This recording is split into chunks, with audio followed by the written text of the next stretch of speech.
নমস্কার বন্ধুরা, আমি আশা করি তোমরা সবাই ভালো আছো এবং সুস্থ। টিপস ভিডিও আমরা ওভারঅল টিপিএসসি কম্বাইন্ড প্রিলিমসটা র্যাপ আপ করবো। কিছু লাস্ট মোমেন্টে তোমাদের সাথে কথা বলা ছিল। I was planning to come in a live video, but due to some urgent work I could not come. So আমি এটাকে একটা ভিডিও ফরম্যাটে তোমাদেরকে শেয়ার করছি। It is important that you know go through the video till the end, কারণ এখানে কিছু important observation আছে যেগুলো আমি তোমাদের দিতে চাই। দেখো, প্রথম কথা হলো যে তোমরা যারা এই সেকেন্ড মকটা দিয়েছো, যেটা আমরা কোয়েশ্চেন পেপারটা একটু মডারেট টু হার্ড লেভেল রেখেছিলাম ওভারঅল, তোমরা সেটা হয়তো বুঝতে পেরেছো যে এই পেপারে অ্যাকুরেসি ম্যাটার করে দেন গ্যাস ওয়ার্ক। তো এই মকটা অ্যাকচুয়ালি হার্ড করার পিছিয়ে টিমের এটাই অবজেক্টিভ ছিল যে তোমরা সেই স্ট্র্যাটেজিটা বোঝার চেষ্টা করো যে যখন কোয়েশ্চেন হার্ড হচ্ছে তখন do not really go for gas work but work for accuracy purpose. Specially তুমি যদি অলরেডি 60 অ্যান্ড অ্যাবাভ যদি ফুল অ্যাকুরেসি ওয়াইজ অ্যাটেম্প করতে পারো, then never go for gas work in such kind of a tricky kind of questions. এতে কী হবে যে তোমরা দেখবে যে গ্যাস ওয়ার্ক করে উল্টো নাম্বার মাইনাস হচ্ছে এরকম কোয়েশ্চেনে। দ্বিতীয় কথা হলো, গ্যাস ওয়ার্কটা আমি কোন সময় করব? গ্যাস ওয়ার্ক আমি তখনই করব যে যখন আমি দেখছি যে as a your I am only trying can attempt, I can only attempt 45 to 50 questions. আমি যদি 50 কোয়েশ্চেন্স অ্যাটেম্প্টও করি, রুল অফ থাম বলে 80% কারেক্ট হবে। তো তুমি ভাবো যদি 40টা কোয়েশ্চেন আমার কারেক্টই হয়, তো তাহলে আমার কাট অফ কোথায় যাবে? That is the scenario when you should look for gas work. I guess তোমাদের মধ্যে যারা এই ত্রিপুরা চ্যানেলকে ফলো করছো over a period of time এবং আমাদের কন্টিনিউয়াস মক্স দিয়ে গেছো, অ্যাটলিস্ট তোমাদের কয়েকটা অ্যাডভান্টেজ আছে। ইন দ্য সেন্স তোমরা জানো যে তোমাদের এখন সেকশন ওয়াইজ কোনটা উইক এরিয়া কোনটা স্ট্রং এরিয়া, এবং উইক আর স্ট্রংয়ের মধ্যে তুমি জানো খুব ভালোভাবে। যেমন ইংলিশের মধ্যেও যদি সাবসেকশন আসে, whether you are strong in synonym or weak in synonym, whether you are strong in error correction or weak on error correction, তো তুমি এখন সাব ক্যাটেগরি লেভেল অবধি চলে গেছো টু ফিগার আউট কে whether you are strong or weak in that particular area or not. That is also a very important cue যেটার উপর basis করে তুমি গ্যাস ওয়ার্কটা করবে, কারণ you can't guess on those areas which are your weakness.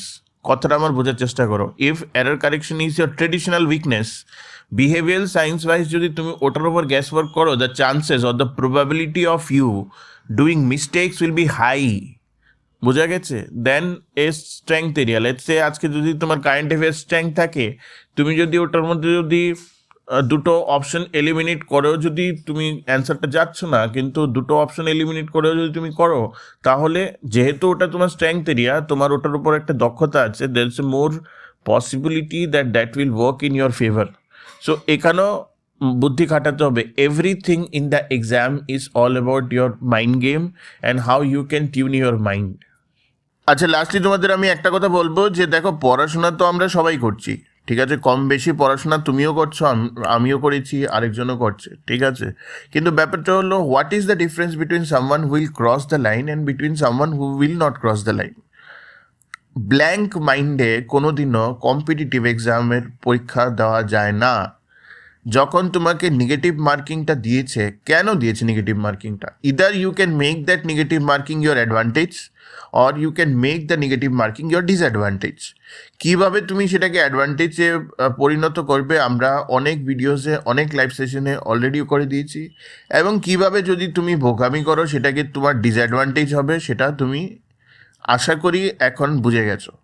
তো প্রথম কথাটা হলো যে এই যে এক্সামের যে লাস্ট ফিউ ডেজ, এর মধ্যে আমি আর বেসিক্যালি তোমাদেরকে খুব একটা ভিডিওস দেবো না। এই এক্সামের যে লাস্ট ফিউ ডেজের মধ্যে একটু বসে ঠান্ডা মাথায় ভাবতে হবে যে আমি কিভাবে, আমি যে নাম্বারটা গত কম্বাইন্ড ওয়ানে পেয়েছি, যারা দিয়েছো তোমরা, তার থেকে how can I increase 8 to 9 numbers? If you guys can increase 8 to 9 numbers also in combined 2, that's a very significant improvement. Secondly হলো, কাট অফ তুমি কত এক্সপেক্ট করবে? I will say for combined 2, যদি কোয়েশ্চেনটা ইজি আর moderate লেভেলের হয়, কোয়েশ্চেনটা দেখে বুঝতে হবে, then the cut off should go somewhere around 55-60 plus and above, can go above also.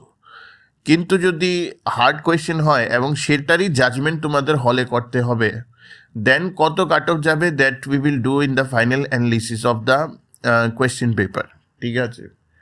আমার মতে টাইম ম্যানেজমেন্টের কথা মাথায় রেখো। If you are given 1 hour 30 minutes, try to finish it 1 hour 15 minutes, it can be done, এমন কিছুই না।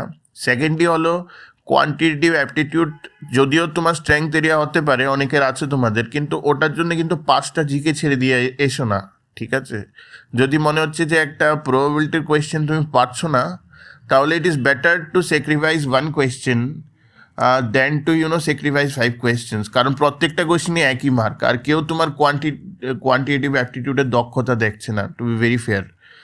যতটা পারো টাইমলি ততটাই দিয়ে এসো, কোথাও স্টাক হয়ে যেও না, বোঝা গেল? কোথাও স্টাক হয়ে যেও না, মাইন্ডকে ক্লিয়ার করো, মাইন্ডকে কাম করো, রেজাল্টস উইল অটোমেটিকলি কাম, ঠিক আছে?